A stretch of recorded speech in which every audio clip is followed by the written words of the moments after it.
One topic that we discuss in every single season of Real Health has got to be stress. It's our arch nemesis in all aspects of our lives, hence why we're constantly looking for ways to try and reduce its impact on health.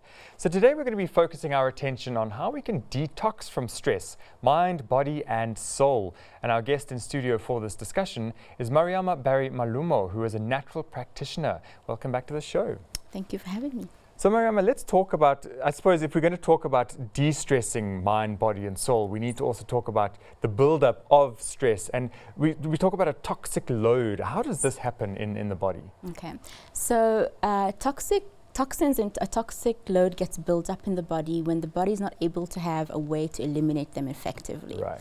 And the best times that the body takes to eliminate the toxic load is when we sleep. So sleep deprivation is a huge contributing factor to being overloaded with toxins.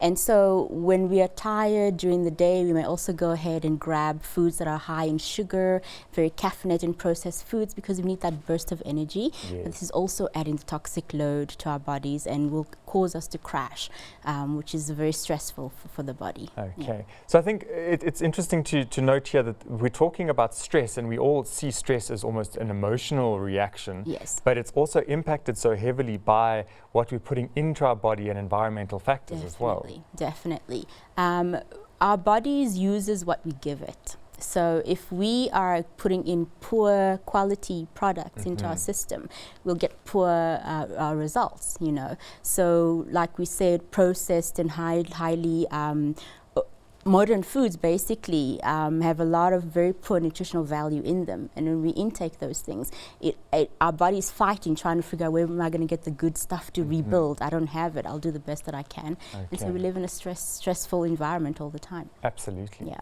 So let's talk about the impact of stress on our bodies, physically and mentally. Yes. Okay, so I guess most of us, when we think of stress, we've already categorized it as bad. But we can take a step back and we can make stress positive and negative. So positive stress can be a very good thing, like when you exercise and you build up muscle, Yes. or when you go through the educational system, you have stress and you get your degree, your value to yourself and society, and your self-esteem is boosted. Stress is bad when it becomes negative, and that's when it robs us of our vitality and our health. Negative stress, either it could be physical, mental or emotional, is what we would want to actually grab and eliminate as best as we can in our lives. Okay. Yeah. And let's talk about, I mean, we talk about physical, emotional stress as well, but in terms of eliminating those from our bodies, how do we go about doing that? I mean, what are the physical steps that we can take to eliminate the stress? Maybe we can first see how it affects our body, what actually Yes. happens as we are exposed to a stressor. So whether stress is positive or negative, when we experience it, physically our body, our muscles tense up.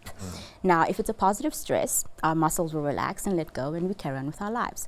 But when it's a negative stress, the muscles will end up going into protective mode. They almost stint up, trying to immobilize the body.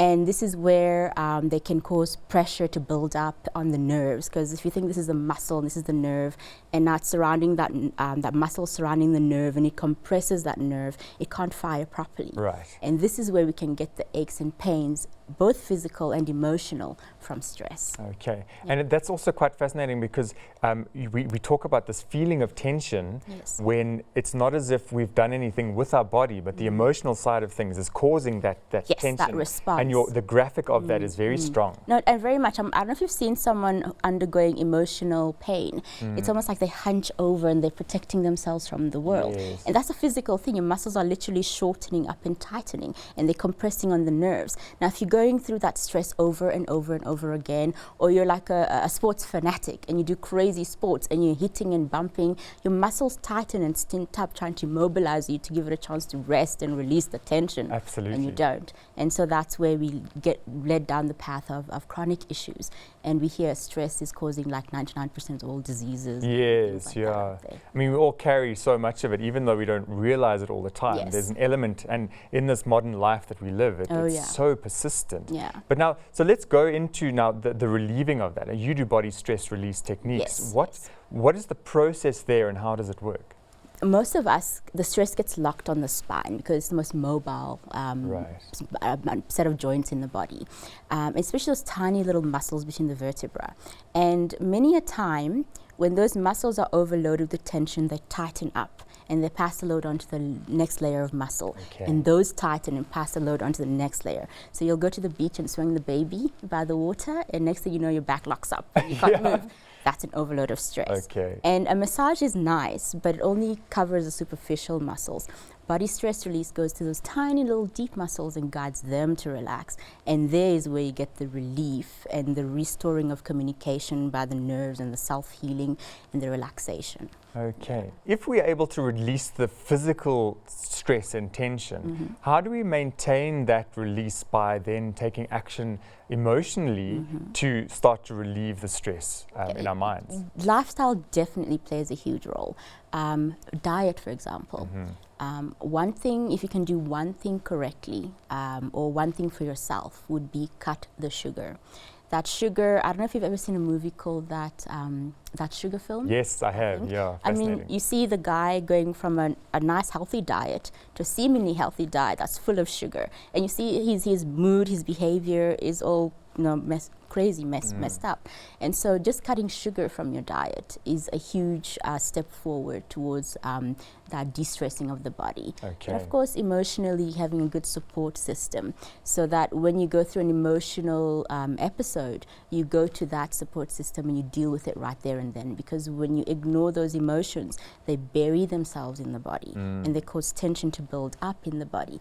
And then the body, loving you and wanting to protect you, will numb that pain, and you won't feel the pain, but you'll know something's not right. And then one day you may burst out of emotional overload. No, absolutely. I mean, the straw at some point that breaks the camel's back is just going to be a disaster if you don't maintain. Very much. But now, in terms of these lifestyle changes, you talk about cutting out sugar. I mean, this is not something that you do for a little while to fix a problem and then you go back to your old ways. I mean, we're talking fundamental changes to lifestyle. And what's lovely is that I can speak from experience because I cut sugar out.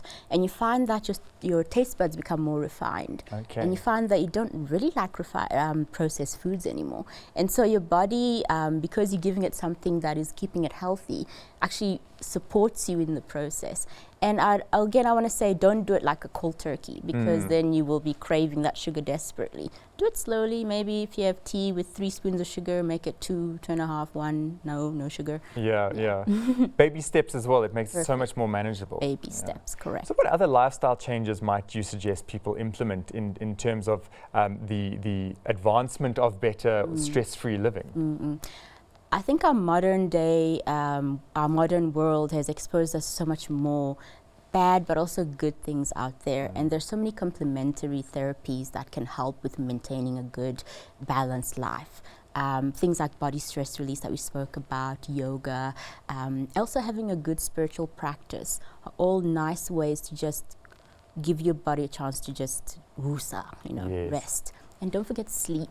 Sleep is so important. So trying to see if you can moderate your exposure to our devices, the phones, the computers, and getting adequate sleep gives your body a chance to rest and heal and rebuild. Okay, fantastic. Well, Mariama, thank you so much. I think lots of great tips and tricks, and it's amazing how something seemingly as simple as cutting out sugar could have such an impact on our stress levels, especially as we go about our modern lives, which are quite frenetic and hectic out there. So thank you for sharing some great insights. Thank you for allowing me to share them with you.